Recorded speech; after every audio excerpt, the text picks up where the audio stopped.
Dear students, I have come with a new module, Computation of Coefficient of Variation. This is an important module and we are using this for all the statistical studies or all the social science studies or all the research work. So we will be extensively using this, and that is the importance of this module. So we have standard deviation is the absolute measure of dispersion. The corresponding relative measure is coefficient of variation. So standard deviation is the best average for measuring the variation because it satisfies all the measures for computing a good measure of variation. So the relative measure of coefficient is the coefficient of variation, and this also will have the advantages related to standard deviation. And this method is also developed by Carl Pearson and in 1893. Now in 2021 also we are using this method and we are learning this. That means that is the importance of this module and it's the importance of this measure what we are going to learn.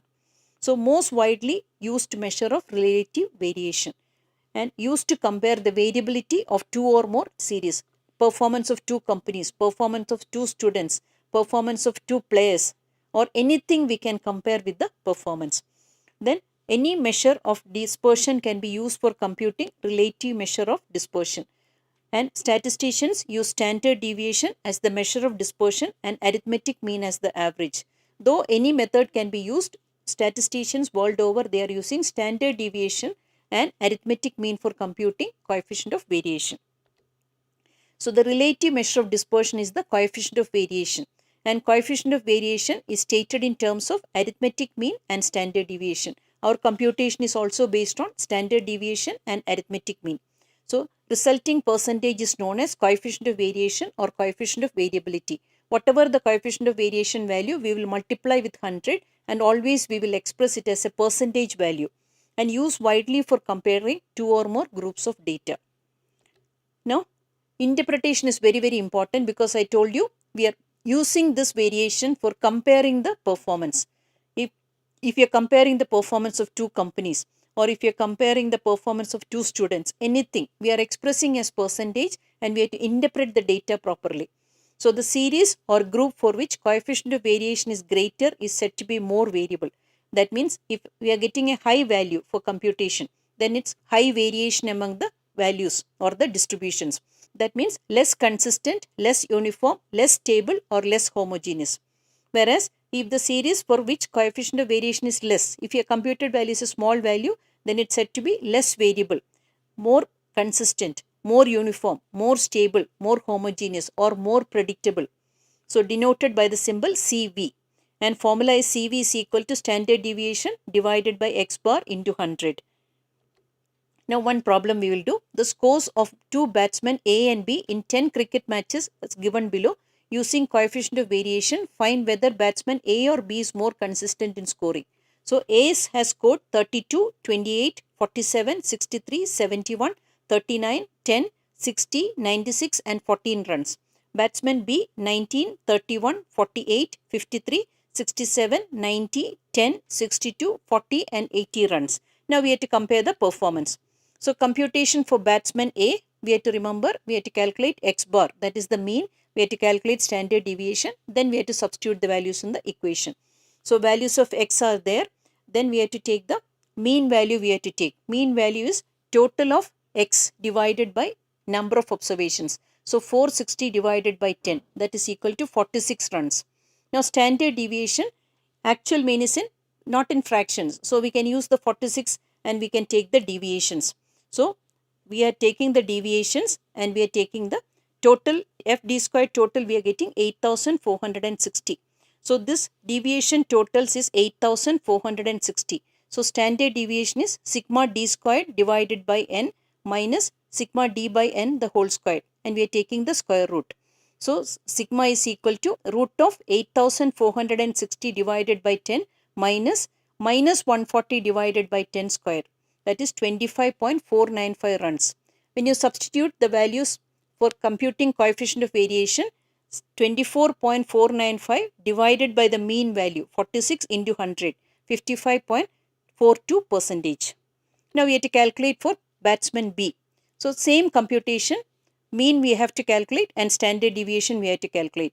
So x values are there, x total is 500. So 500 divided by 10, it's 50 runs.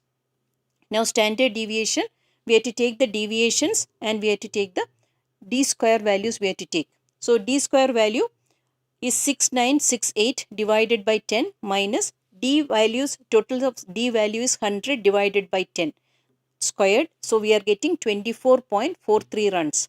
Now coefficient of variation is equal to standard deviation divided by mean into 100. That is equal to, we will get 48.86%. Now we are coming to the most important thing, that is interpreting the data. So you have to write the interpretation like this. What is the coefficient of variation value for batsman A? That is 55.42%. The value for B is 48.86%.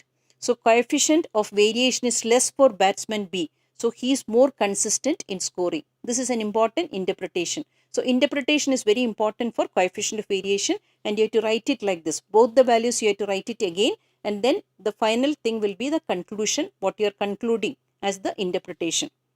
Now one more problem we can do, that is an analysis of the monthly wages paid to workers in two firms A and B belonging to the same industry gives the following results. So firm A and firm B, number of workers 500 and 600, average monthly wages 186 and 175, variance of distribution of wages 81 and 100. So which of the firm A or B has a larger wage bill? Second question is, in which of the firms A or B there is greater variability in individual wages? Now first question we have to calculate, that is wage bill of the firm. That is equal to, we can compute using the equation, number of workers into average monthly wages. So for firm A it is 500 into 186, that is rupees 93,000. Firm B 600 into 175, that is rupees 1,05,000. Now firm B has a larger wage bill because firm B bill is 1,05,000, whereas firm A it's only 93,000. Now the second question we can calculate variability is compared with the coefficient of variation. Now we can calculate variation, always we are using coefficient of variation. So CV is equal to standard deviation divided by x bar into 100. So root of 81, variance is square root of standard deviation is variance. So root of 81 divided by 186 into 100, that is 4.8387%.